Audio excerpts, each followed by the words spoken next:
ఇష్టకార్య సిద్ధిరస్తు. దెబ్బలు తగ్గాయా పులిరాజు? ఏదో పెచ్చులు కట్టేసి బాబా, మళ్ళీ దెబ్బడిపోకుండా ఇష్టకార్య సిద్ధికి నీ సాయం కావాలి బాబా. నేనేం చేయగలను? అంత సీన్ రైటర్ ఇచ్చా. ఆయన ఎలా రాసుకుంటే మనం అలా నటించాలి నాయన. అలా అయితే మీరు నాకు సీన్ నటించి పెట్టాలి బాబా. సీన్ ఏంటో?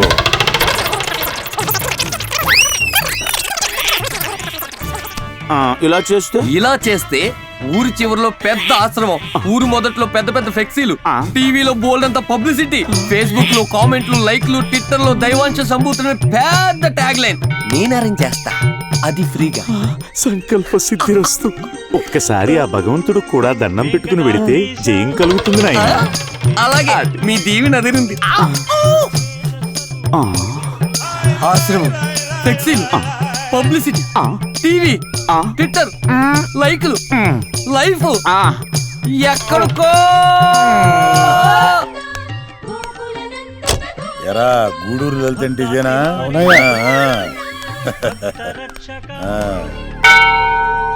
స్వామి, నాదొక్కటే కోరిక, అదేంటో కూడా నీకు తెలుసు. అందుకోసమే ముగ్గురు ఎంచుకున్నా. అందులో ఒక్కల వల్లైనా రిజల్ట్ వచ్చేలా నాకు మగబిడ్డను ప్రసాదించు స్వామి. స్వామి, నీ కోసం మళ్ళీ ఒక కొత్త భక్తురాలను తీసుకొచ్చాను స్వామి.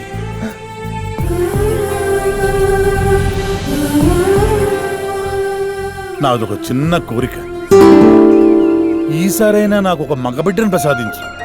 నీకు రోజు అభిషేకాలు చేయిస్తాను. తీరుస్తాడు. స్వామి, ఇందాక వెక్స్ అయి ముగ్గురు అన్నా, ఇప్పుడు ఫిక్స్ 4, లేదంటే నా మీదొట్టు.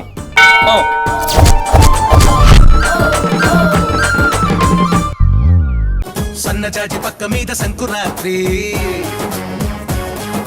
మొగుడు పెళ్ళాలుగా మొదటి రాత్రి, పెదవులు అడిగిన రుచి రాత్రి, కౌగిలి అడిగిన కసి రాత్రి, కవ్విస్తున్నది చలి రాత్రి, కవ్విస్తున్నది చలి రాత్రి. సన్నజాజి పక్క మీద సంకురాత్రి,